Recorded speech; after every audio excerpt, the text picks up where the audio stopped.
o que é que está havendo com os cristãos? Por que está caindo? Será que realmente a igreja cristã está nos últimos dias? A fé cristã vai acabar, vai ser... Existe um texto bíblico lá, uma profecia que o sol se apaga, a luz, as estrelas, seria o apagamento. Inclusive, se eu não me engano, as 7 igrejas do Apocalipse são todas muçulmanas agora, as cidades, né? Sim, importante aqui nós falarmos que não temos nada contra as religiões árabes e nada contra os muçulmanos, né?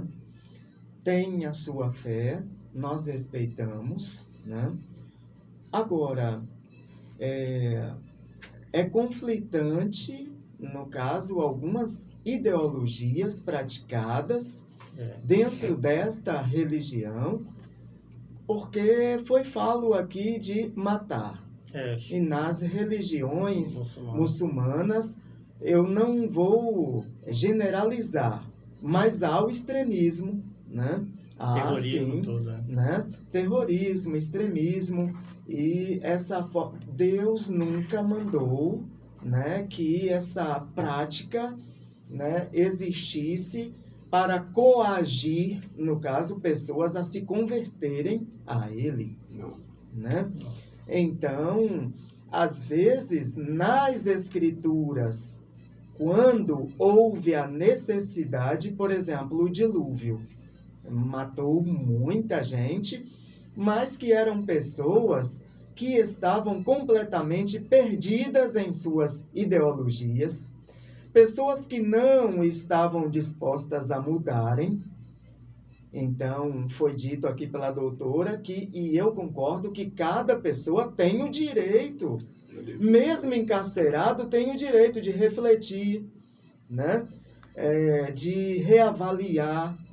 E quantas pessoas, pelo evangelismo, né, nas penitenciárias, nos presídios, deixaram de ser bandidos e hoje pregam a palavra, né?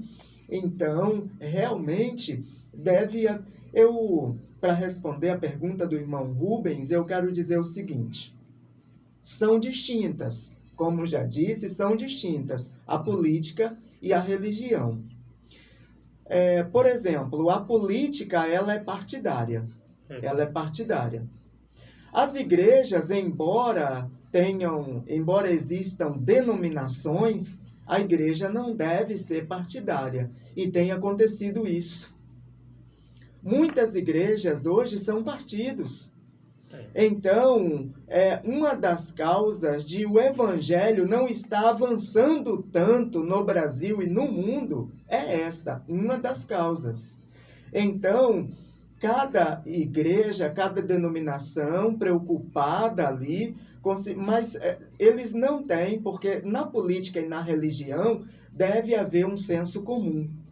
Buscar o interesse comum, o bem comum, na verdade, né? Buscar o bem comum. A maior ideia, né, que se tem dentro da política e dentro da religião é a ideia de liberdade. Então, nós buscamos a liberdade de expressão. Então, deve haver liberdade política, mas também deve haver liberdade religiosa. Porém, dentro dessa liberdade, então, nós precisamos não cometer heresias, cometer coisas... Eu não posso obrigar as pessoas a aceitarem um dogma. Eu não posso... Agora, a igreja tem sido hoje, muitas das vezes, partidária. Eu acho feio, porque a igreja, ela existe independente do Estado, o Estado existe independente da igreja, os dois se respeitam, podem caminhar juntos e até se complementarem. Porém, a igreja, ela não se mistura com a política, ela é coajudadora. Se há essa mistura, então é uma teocracia, não uma democracia. Então, o que acontece para encerrar essa minha fala aqui, a igreja, eu acho particularmente ridículo, feio, uma igreja ter lado. Eu sou de extrema direita ou de esquerda, né? Então, deve-se respeitar a direita, a esquerda, né? A igreja, ela não pode induzir, ela não pode interferir. Ela precisa pensar em como eu posso ajudar a política. Como eu posso fazer, a igreja deve pensar como eu posso fazer para mudar essa mentalidade no ser humano. Esse egoísmo que foi trazido aqui pela doutora. Então, a nossa postura não é mudar ninguém, não é convertê-los todos para a nossa fé, é mostrar também o outro lado da moeda. Então, a pessoa é quem faz a opção, mas realmente o evangelho, ele precisa avançar. Uma das coisas que tem levado o evangelho a não avançar, né, é exatamente esse partidarismo na igreja, né? Eles devem se unir, os evangélicos todos devem se unir, porque o propósito é um só. O propósito da igreja é um: pregar o evangelho no mundo inteiro. E quanto à pergunta que o irmão fez, dizendo, será que a igreja pode acabar? Será que a fé cristã pode vir a definhar, né? Até... Que arrebatamento e tudo, né? Porém, nós acreditamos nas profecias bíblicas e a Bíblia, ela diz que realmente esse evangelho será pregado em todo o mundo para que venha o fim. O fim que nós dizemos não é fim do mundo. A Bíblia chama de consumação das eras ou fim dos tempos. Que tempos? Tempos de governo humano. Porque virá um governo que não é humano. Sabemos que o Messias, o Salvador, que já veio ao mundo, prometeu retornar a esse mundo e ele, segundo a Bíblia, reinará por 1000 anos e o seu reinado será sempre eterno, não terá fim. Então, nós cremos nessa revelação, nós cremos nessa profecia. Então, os governos do mundo, eles têm um período, né? Então, Deus, ele permite, Deus legitima os governos, né? Porém, esses governos terão fim.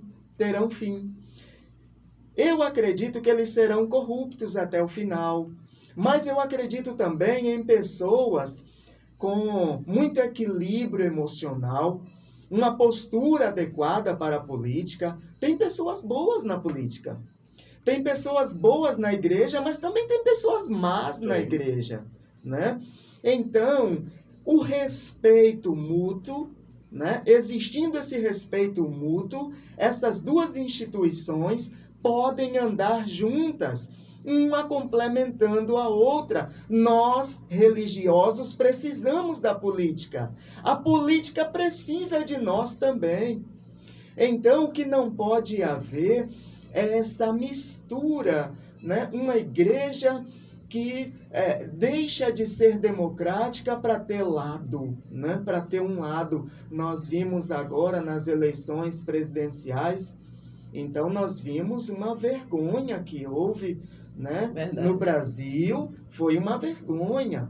Então, a igreja não interfere. A igreja, ela tem ideais, a igreja, ela precisa do Estado, mas se ela agora tem um lado, se ela agora... Por quê?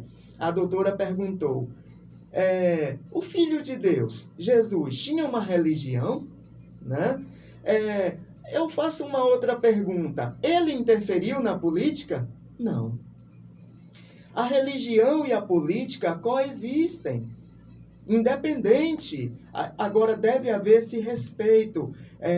Deve haver, no caso, essa coerência de não querer interferir nas ações do outro.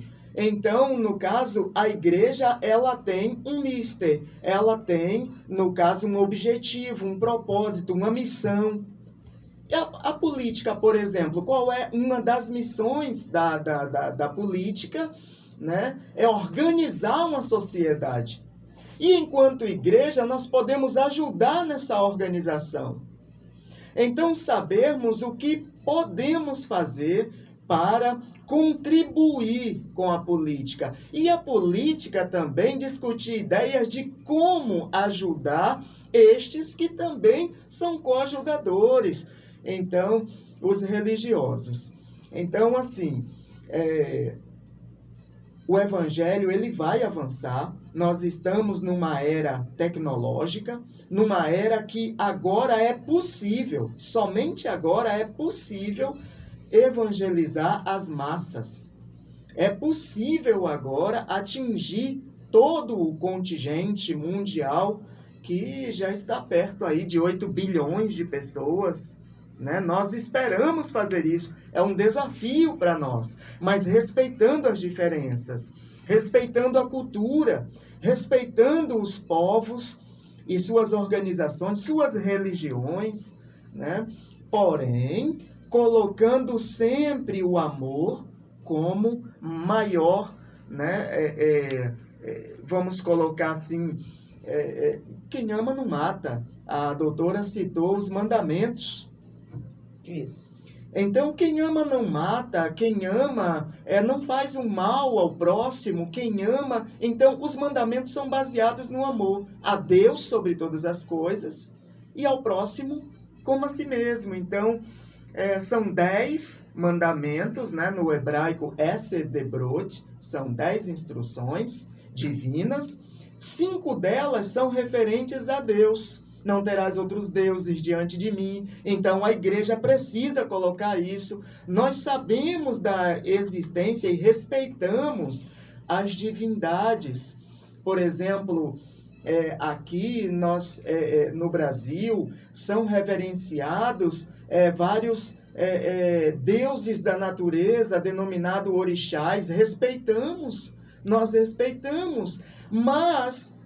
como eu já disse aqui, devemos lembrar que a soberania do Estado e até né, as filosofias, né, os termos filosóficos usados por cada religião, elas estão debaixo da autoridade de Deus. Né?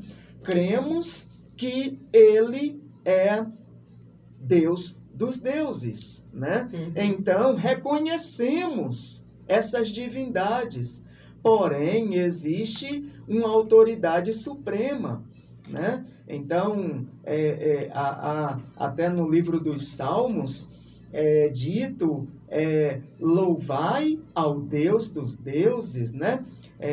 Rodu Le Elohei Ha-Elohim, louvai ao Deus dos deuses. Então, nós exaltamos esse Deus dos deuses. E nós não estamos rebaixando ou dizendo que os deuses dessas culturas sejam menos... sejam, na verdade, descartáveis, mas... a crença, né, que existe um Deus supremo é superior a essa crença de deuses, né, que são chamados menores pelas religiões. Né? Nós respeitamos, porém, é nosso dever, como igreja, orar pelos políticos, para que eles cumpram o propósito pelo qual foram chamados e designados. É nosso dever, isso é dever da igreja. Orar para que os políticos cumpram aquilo para que foram eleitos, né, foram designados a fazer. Então, o que eles estão designados a fazer? Fazer, apoiar, né, e incentivar leis justas para todos. Para todos. Então, se nós tivermos... a coerência de saber a igreja tem um papel importante. E nós somos um número gritante, né, de pessoas. No Brasil, nós somos um número muito expressivo. Falo da igreja evangélica, né? E é importante também a igreja católica romana, que tem um número grandíssimo também, expressivo de pessoas. Então, a política é inclusiva. Então, nós precisamos de representantes na política. Mas, quando entra um representante na política, geralmente o que tem feito? Ele vai defender a organização a qual ele pertence. E isso é incorreto. Então, se ele é um candidato evangélico, vai pleitear a causa evangélica e não a causa da igreja local que ele pertence, né? Então, o político, ele é eleito pelo povo, é pago com o dinheiro do povo para representar o povo. E não apenas, né, a organização da qual ele faz parte ali. Então, é interessante, né, falar sobre isso.